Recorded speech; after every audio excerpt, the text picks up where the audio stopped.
En el lenguaje de los videojuegos, nerfear es reducir las estadísticas de un personaje para que no sea una amenaza.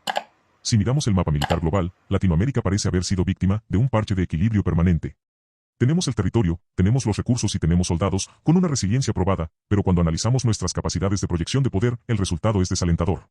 Mientras el mundo discute sobre casas de sexta generación, enjambres de drones autónomos y guerra electrónica multidominio, gran parte de nuestra región sigue operando con tácticas y equipos que serían más reconocibles en la década de los 80 que en el 2026. ¿Es una falta de presupuesto? ¿Es una imposición geopolítica externa? ¿O peor aún, es una decisión propia? Bienvenidos sean mis apreciados infantes, que hoy vamos a dejar de lado el orgullo nacionalista para hacer una autopsia técnica, porque Latinoamérica está décadas retrasada y que es lo que realmente nos mantiene obsoletos.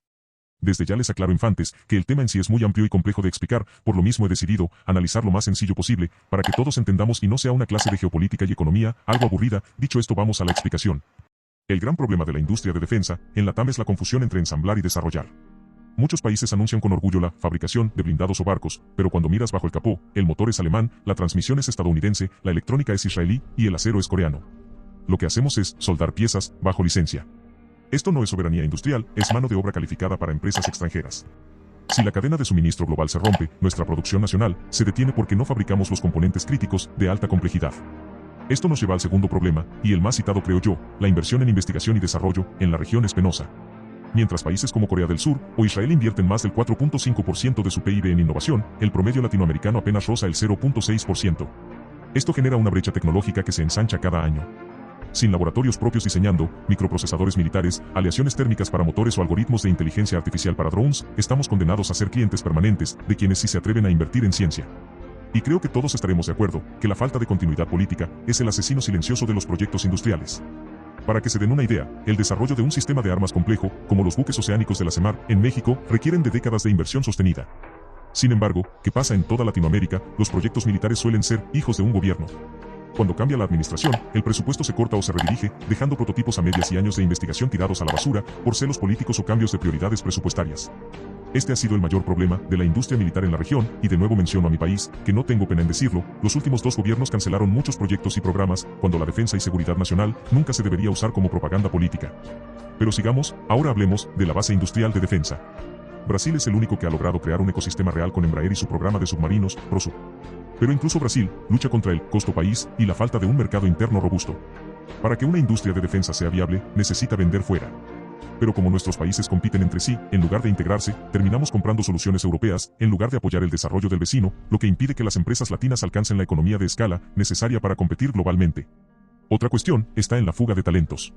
Los ingenieros más brillantes de nuestras academias militares y universidades civiles terminan trabajando para Lockheed Martin o Airbus.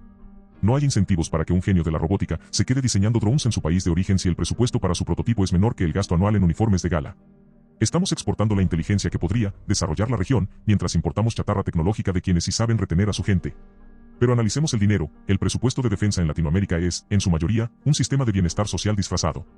Al revisar el presupuesto de egresos en México, o sus equivalentes regionales, descubres que entre el 75% y el 85% del dinero se va en gasto corriente, es decir, en salarios, pensiones, servicios médicos y alimentación. Esto significa que solo queda un margen mínimo de entre el 10% y el 15% para la inversión real en equipo y modernización. Estamos gastando casi todo el dinero en mantener viva la tropa y casi nada en darle las herramientas para ganar una guerra. Esto ha creado una paradoja de la obsolescencia cara. Esto se refiere básicamente a que es más costoso mantener, por ejemplo, un tanque Leopard 1 o un avión F-5 de 40 años que operar un sistema moderno. Los gobiernos se justifican y prefieren gastar más en conseguir piezas de repuesto que ya no existen en el mercado masivo y deben fabricarse bajo pedido o canibalizarse de otras unidades. Esto genera que miles de millones de dólares se destinen a esa terapia intensiva para equipos que deberían estar en un museo, dinero que, si se ahorrara, permitiría financiar la compra de flotas nuevas en menos de una década. Países como México tienen presupuestos que superan los 10.000 millones de dólares anuales, cifras que teóricamente podrían comprar una fuerza aérea de élite. Pero al tener cientos de miles de efectivos que alimentar y pagar, el poder adquisitivo real para tecnología se diluye. Es la elección entre tener muchos soldados pobres o pocos soldados tecnológicamente superiores. La región siempre elige la cantidad sobre la calidad, lo que nos hace ver imponentes en los desfiles, pero vulnerables en el campo de batalla electrónico. Pero la despreciable corrupción y la falta de transparencia en las compras militares nunca faltan y también han influido en este nerfeo generacional.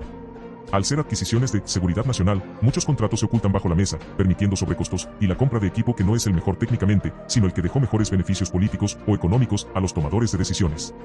Esto nos deja con un inventario de juguetes caros que no siempre conversan entre sí por falta de interoperabilidad y que terminan siendo elefantes blancos en los hangares. Para cerrar este bloque, hay que mirar la comparativa de inversión real. Mientras una potencia gasta el 30% de su presupuesto de defensa en adquisiciones e investigación, Latinoamérica apenas llega al 5%. Esto significa que, proporcionalmente, el resto del mundo se está modernizando 6 veces más rápido que nosotros. Para que se den una idea, en la última década, ejércitos como el de México, Colombia y Brasil han volcado casi el 80% de su capacidad operativa a la seguridad pública y el combate al crimen organizado. Según datos del CIPRI de este 2026, esto ha generado una atrofia doctrinal. El soldado de la TAM es hoy un experto en patrullaje urbano y retenes, pero ha perdido la capacidad de ejecutar maniobras de armas combinadas. ¿Qué significa esto? Que, si mañana hubiera un conflicto convencional, nuestras tropas no sabrían cómo coordinar fuego de artillería pesada, con avance de blindados y cobertura aérea simultánea, simplemente porque no lo han practicado en 30 años. El entrenamiento de un piloto de combate en la región es otro dato revelador. Mientras que los estándares internacionales exigen entre 180 y 220 horas de vuelo anuales para mantener la certificación de combate, en varios países de Latinoamérica, el promedio ha caído a niveles críticos de 70 a 90 horas. Esto crea una brecha de profesionalismo técnica insalvable. Un piloto que vuela la mitad que su potencial oponente, no solo es menos efectivo, sino que es más propenso a accidentes, por falta de memoria muscular operativa, lo que pone en riesgo las pocas células aéreas que aún nos quedan. Un factor técnico poco discutido es la inercia organizacional. Nuestras Fuerzas Armadas tienen estructuras de mando pesadas, una inflación de altos rangos. Esto crea una burocracia que consume una parte desproporcionada del presupuesto en salarios y beneficios administrativos, dejando migajas para la inversión en capacidades significativas. Estamos pagando por una estructura jerárquica de potencia mundial para comandar fuerzas que, en equipo real, apenas llegarían al nivel de una Guardia Nacional moderna. Finalmente, la ausencia de una hipótesis de conflicto real entre estados vecinos ha relajado los estándares de disuasión. Desde la guerra del Cenepa en 1995, la región vive en una paz de estancamiento. Sin un enemigo claro que te obligue a innovar, los mandos políticos y militares caen en la complacencia. El resultado es que celebramos la llegada de aviones de hace 20 años, como si fuesen tecnología de vanguardia, olvidando que la disuasión no se basa en lo que tienes, sino en lo que tu oponente sabe que puedes hacer con ello. Aquí entramos en el terreno de la geopolítica tecnológica. Comprar un arma moderna en 2026 no es como comprar un auto, es más como comprar una suscripción. Los equipos de alta gama vienen con los llamados certificados de usuario final, contratos que dictan dónde, cuándo y contra quién puedes usar el equipo. Si un país de la región intentara usar sus activos contra un aliado del país proveedor, digamos, Estados Unidos, Francia o Reino Unido, el flujo de repuestos, datos satelitales y soporte técnico se corta al instante, dejando tu defensa totalmente inoperante en cuestión de días. Pero el control más profundo es el de la caja negra del software. Los procesadores de emisión de un F-16 o los sistemas de guía de un misil Spy que están encriptados. El comprador no tiene el código fuente, solo tiene permiso para operar la interfaz. Esto significa que, si el fabricante decide que ciertos objetivos no deben ser enganchados por el radar, el sistema simplemente no disparará. Somos dueños del hardware, pero no del cerebro electrónico, que hace que ese metal sea efectivo en el campo de batalla moderno. Además, está la trampa de las versiones de exportación. Es un secreto a voces en el mundo militar que las versiones de exportación que llegan a Latinoamérica tienen capacidades reducidas en comparación con las que usan las potencias. Sensores con menos alcance, sistemas de guerra electrónica degradados y software de gestión de batalla con menos funciones. Nos venden el cascarón de una potencia, pero sin los dientes necesarios para enfrentar a un rival de primer nivel, asegurando que siempre estemos un peldaño por debajo en la jerarquía de poder. Y bueno, infantes, para cerrar este video, hay que hablar de la dependencia satelital. La guerra moderna es centrada en redes. Casi ningún país de Latinoamérica posee una constelación de satélites militares propia para comunicaciones encriptadas y posicionamiento global.